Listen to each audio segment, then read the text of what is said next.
Yung low pressure area na minomonitor natin noong mga nakaraang araw ay tuluyan na naging isang ganap na bagyo kaninang alas 8 ng umaga.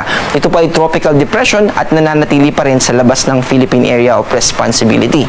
Ito ay nasa layong 1,325 kilometers east ng Eastern Visayas. Ito ay may lakas ng hangin malapit sa sentro na umabot ng 55 kilometers per hour at pagbugso o biglang paglakas ng hangin sa paligid nito na umabot ng 70 kilometers per hour. Ito ay kumikilos pa northeast, papalayo po sa ating bansa. At ibig sabihin nito ay pabawas din ng pabawas yung magiging epekto nito lalo na dito sa Visayas at sa Mindanao. So, yung trough po o yung extension ng kaulapan na may kaugnayan dito sa tropical depression na minomonitor natin ay umaabot pa rin dito sa eastern section ng Visayas at Mindanao. Ibig sabihin, magiging maulap ang ating kalangitan at mataas pa rin yung tsansa ng mga pag-ulan. Meron po tayong mga reported flooding events dito sa Visayas at Mindanao at gusto po natin paalalahanan yung mga kababayan natin lalo na dito sa eastern section dahil yung muling pag-ulan po na dala nitong extension ng tropical depression na ito ay posibleng makaapekto at magdulot pa rin ng mga localized floodings. Kaya heads up po, mag-ingat pa rin po tayo at maki-update po tayo sa mga ilalabas pa ng Pag-asa. Pero ang good news naman po dito,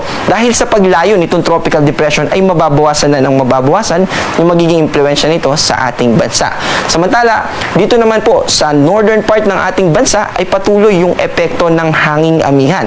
Itong amihan o northeast monsoon ay nagdadala rin ng mga kaulapan kaya posible pa rin yung mga pag-ambon lalo na sa eastern section ng Luzon. Kasama dyan yung Cagayan Valley region, probinsya ng Aurora, Quezon at dito sa Bicol region. Ibig sabihin, may chance ng mga pag-ambon. Pero dito sa Metro Manila at sa natitirang bahagi ng ating bansa ay mababa na yung chance ng mga pag-ulan.